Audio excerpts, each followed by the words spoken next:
Hello everyone and welcome back to my channel maths addiction. आज की इस video में हम स्टार्ट करने जा रहे हैं zero to hero series rational number का पार्ट 2। पार्ट 1 में ये सारे टॉपिक्स हम ऑलरेडी देख चुके हैं, बहुत ही इजी बेसिक से टॉपिक थे ये। आज हम देखने वाले हैं कि एडिशन, सब्ट्रैक्शन, मल्टीप्लिकेशन और डिवीजन रैशनल नंबर्स का कैसे होता है। अगर आपको फ्रैक्शन का एडिशन, सब्ट्रैक्शन, मल्टीप्लिकेशन, डिवीजन आता है तो रैशनल नंबर का भी आपको ऑटोमेटिकली आ जाएगा, क्योंकि फ्रैक्शन और रैशनल नंबर्स लगभग एक जैसे होते हैं। कुछ जो इसमें डिफरेंस होता है वो मैं आपको फर्स्ट वीडियो में बता चुकी हूँ। तो यहाँ पे हम स्टार्ट करते हैं एडिशन और सब्ट्रैक्शन रैशनल नंबर्स का। यहाँ पर जब हम रैशनल नंबर के एडिशन या सब्ट्रैक्शन की बात करते हैं तो दोनों एक ही तरह से होते हैं, ठीक है, चाहे प्लस करना हो आपको या माइनस करना हो। अब इसमें भी दो कंडीशंस होती हैं। पहली कंडीशन के डिनोमिनेटर सेम हो और दूसरी कंडीशन डिनोमिनेटर अलग अलग हो, ठीक है। तो जब भी डिनोमिनेटर सेम होगा, जैसे हमें क्या दिया है 3/4 प्लस 4/5, तो हम क्या करेंगे, ऊपर वाला जो नंबर है उसको ऐसा ही लिख के डिनोमिनेटर जो सेम सेम है उसको एक बार, यानी ये क्या हो जाएगा 7/5। इसी तरह से अगर माइनस करना है, यहाँ पे एक बार माइनस का देख लेते हैं। माइनस करना है, मान लीजिए 3/5 माइनस 4/5, ठीक है। तो हम क्या करेंगे 3 माइनस 4 और नीचे वाला नंबर एक ही बार 5, ठीक है। 3 माइनस 4 प्लस माइनस माइनस 4 में से 3 गए, कितना बचेगा 1। साइन हमेशा बड़े नंबर का लगाते हैं तो हम यहाँ माइनस का लगाएंगे, क्योंकि 4 का पास माइनस का साइन है। अगर आपको यहाँ पे ये कंफ्यूजन होती है कि प्लस करना है कि माइनस करना है, साइन कौन सा आएगा, तो ये सारी चीजें मैं इंटीजर्स वाली वीडियो में एक्सप्लेन कर चुकी हूँ, ठीक है। यहाँ पर अगर हम एक और एग्जाम्पल ले लें, मान लीजिए 5/6 माइनस माइनस 3/6। इस तरह का क्वेश्चन ये भी इंटीजर्स में हमने देखा था। दो माइनस जब एक साथ होते हैं तो ये क्या हो जाता है प्लस, तो ये क्या हो जाएगा 5 + 3 अपॉन, जो रिपीट हो रहा है वो एक बार, तो ये हो गया 8/6।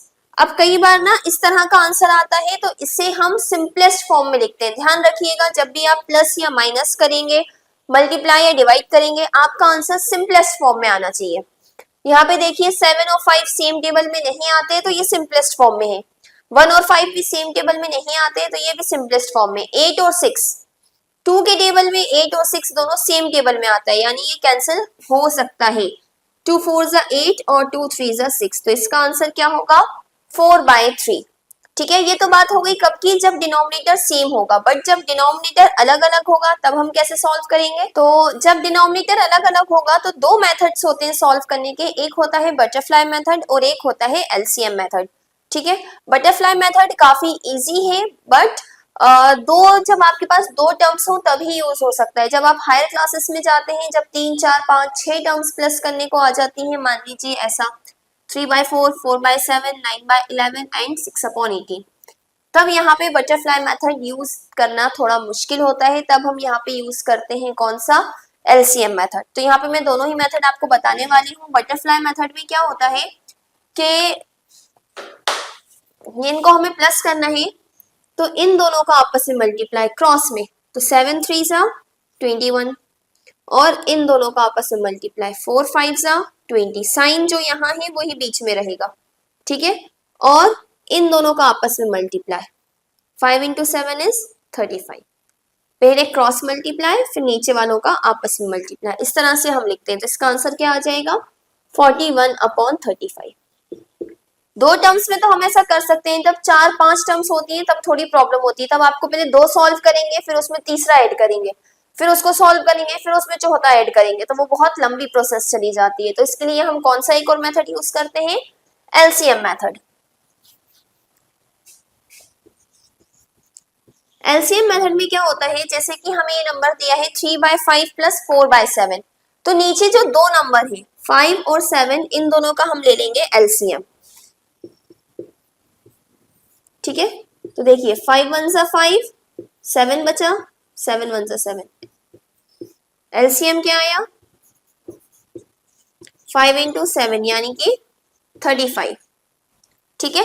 अब आपने नंबर लिखा, नंबर क्या था 3/5, थोड़ा सा गैप छोड़िएगा, एंड 4/7। ये जो एलसीएम आया है, जितने नंबर होंगे ना उससे एक ज्यादा बार लिखा जाएगा। कितनी टर्म्स थी यहाँ पे, दो, यानी एलसीएम कितनी बार लिखा जाएगा 3 बार।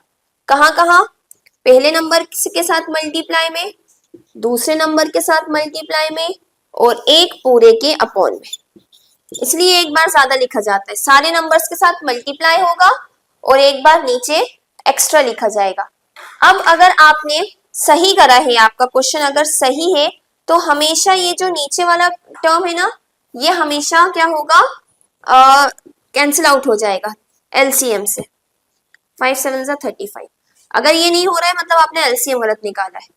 यहाँ पर 7 5 35, ये हमेशा कैंसिल आउट हो जाएगा। तो यहाँ क्या बचा, 3 multiply by 7 plus 4 multiply by 5 upon 35। Multiply कर ले, 3 7 21, 5 4 20 अपॉन 35। देखिए आंसर सेम आ रहा है। बटरफ्लाई मेथड से भी यही आ रहा था और इससे भी यही आ रहा है। एक बार 3 टर्म्स वाला भी देख लेते हैं हम और सब्ट्रैक्शन देख लेते हैं। अब मान लीजिए हमारे पास ये 3 टर्म्स है, यहाँ पे ऐड करना है, यहाँ पे माइनस करना है, ठीक है। तो इसको मैं एलसीएम मेथड से सॉल्व करके बताऊंगी। नीचे कौन सी 3 टर्म्स है, 5 9 और 15। पहले हम इसका निकाल लेंगे एलसीएम। 3 से करते हैं, 5 नहीं जा रहा, 3 3 जा 9, 3 5 जा 15। अगेन 3 से, 5 3 1 जा 3 और 5 5, तो ये क्या हो गया, 3 3 जा 9, 9 5 जा 45। एलसीएम क्या आ गया आपका 45। तो हम क्या करेंगे, तीनों नंबर लिखेंगे साइन के साथ, है ना, into LCM into LCM into LCM और सबके अपॉन में एलसीएम। कैंसिल आउट कर दे, हमेशा ये नीचे वाला नंबर कैंसिल होगा। देखिए 5 1 जा 5, 5 9 जा 45, 9 1 जा 9, 9 5 जा 45, 15 3 जा 45। मल्टीप्लाई कर दें, आपका आंसर क्या आ रहा है, 3 into 9 plus 4 into 5 minus 7 into 3 whole upon 45। 3 9 जा 27, 4 5 जा 20, 7 3 जा 21 अपॉन 45। 27 प्लस 20 कितना हो गया, 47 माइनस 21 अपॉन 45। ये माइनस हो रहा है, माइनस कर दीजिए। 6 4 में से 2 गए 2, 26 अपॉन 45। कैंसिल नहीं हो रहा है तो यही छोड़ देंगे, कैंसिल हो रहा होता तो हम इसे कैंसिल कर लेते। तो इस तरह से अगर आप एलसीएम मेथड अच्छे से सीख लेंगे या बटरफ्लाई मेथड भी अच्छे से सीख लें, तो आप कभी भी रैशनल नंबर के प्लस और माइनस में कंफ्यूज नहीं होंगे। फ्रैक्शन का प्लस माइनस भी सेम इसी तरह से होता है, इसलिए बहुत ज्यादा कंफ्यूजन की बात नहीं। अगर हम मल्टीप्लिकेशन की बात करें रैशनल नंबर के, तो सबसे ज्यादा इजी होता है। आपको कुछ नहीं करना, ऊपर वाला नंबर ऊपर वाले से मल्टीप्लाई, नीचे वाला नंबर नीचे वाले से मल्टीप्लाई, ठीक है। अगर आपको कुछ कैंसिल आउट होता हुआ दिख रहा हो तो मैं कहूंगी आप यही कैंसिल कर लें, क्योंकि एक बार मल्टीप्लाई करने के बाद फिर बड़ी टर्म्स आ जाती हैं, फिर कैंसिल करने में ना बच्चों को थोड़ी कंफ्यूजन होती है। तो कैंसिल आउट आप यहाँ पे कैसे कर सकते हैं, देखिए ऊपर वाला जो नंबर है 3, वो इससे भी कैंसिल हो जाएगा और इससे भी। ध्यान रखिएगा मल्टीप्लाई में ही कैंसिल होता है, प्लस माइनस में कैंसिल मत करिएगा। तो यहाँ पे देखिए 3 के टेबल में 3 और 7 के एक टेबल में आते हैं, नो, 3 और 9 एक टेबल में आते हैं, तो ये कैंसिल हो जाएगा। 3 1 जा 3, 3 3 जा 9। अब क्या बचा दूसरा नंबर हमारे पास 4, तो 4 और 7 एक टेबल में नहीं आते और 4 और 3 भी एक टेबल में नहीं आते, यानी ये कैंसिल नहीं होगा। तो हमारे पास क्या बचा, यहाँ बचा 1/7 मल्टीप्लाई बाय 4/3। या मल्टीप्लाई कर लीजिए ऊपर वाला नंबर ऊपर वाले से, नीचे वाला नंबर नीचे वाले से। तो हमारा आंसर क्या आ गया, 4/21। अगर आप चाहें आपको यहाँ कैंसिल नहीं करना तो आप कैसे सॉल्व कर सकते हैं, 3/7 मल्टीप्लाई बाय 4/9। पहले मल्टीप्लाई कर ले, 3 4 जा 12 और 7 9 जा 63। अब आप इसमें देख लें कि क्या कैंसिल हो रहा है, 12 और 63 क्या किसी सेम टेबल से कैंसिल आउट हो सकते हैं, यस 3 से कैंसिल आउट हो सकते हैं। 3 4 जा 12, 3 2 जा 6, 3 1 जा 3। देखिए आंसर सेम आएगा दोनों ही तरीके से। दोनों में से आप कोई सा भी तरीका यूज करिए। मल्टीप्लिकेशन में आपको ज्यादा कुछ नहीं करना है, कैंसिल आउट करिए, बस मल्टीप्लाई करिए और आपका काम खत्म। Next topic is division of rational number. Multiplication और डिवीजन रैशनल नंबर्स का लगभग सेम होता है।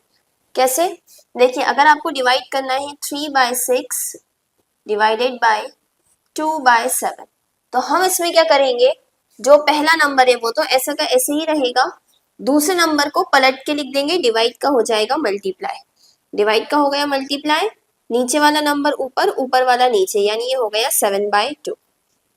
अब सिंपली हम इसको जैसे मल्टीप्लाई करते हैं वैसे कर देंगे।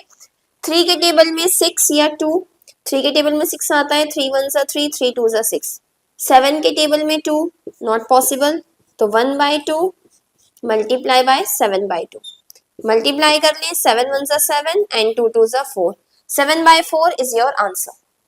ठीक है, इसी तरह से एक और एग्जाम्पल अगर हम देखें, अगर मान लीजिए ये होता -1/2 डिवाइडेड बाय 3/4, इसको कैसे करते? -1/2 को ऐसा कैसे लिखा, डिवाइड का हो जाएगा मल्टीप्लाई, 3/4 का हो जाएगा 4/3। ओके, सो यहाँ पे क्या करेंगे, 2 1 सा 2 एंड 2 2 सा 4, तो ये क्या हो गया -1/1 मल्टीप्लाई बाय 2/3, मल्टीप्लाई कर लें, 2 1 सा 2, माइनस का साइन अपॉन 3 1 सा 3। इस तरह से आप रैशनल नंबर्स को डिवाइड इजीली कर सकते हैं। आई होप आपको हमारी वीडियो अच्छी लगी होगी, प्लस माइनस मल्टीप्लाई डिवाइड सब समझ में आया होगा। इसके अलावा आपको जो भी डाउट हो आप कमेंट सेक्शन में पूछ सकते हैं, और अच्छे से इसको समझने के लिए मैंने जो फ्रैक्शन की वीडियो बनाई थी उसमें बिल्कुल बेसिक से स्टार्ट करा था, आप उसको भी देख सकते हैं। प्लस जो मैंने कहा था कि प्लस हो रहा है या माइनस हो रहा है, साइन कौन सा आएगा, ये सारी चीजें देखने के लिए आप इंटीजर का एडिशन और सब्ट्रैक्शन भी देख सकते हैं। इसी तरह की और वीडियोस के लिए please do like, share and subscribe to my channel. Thank you.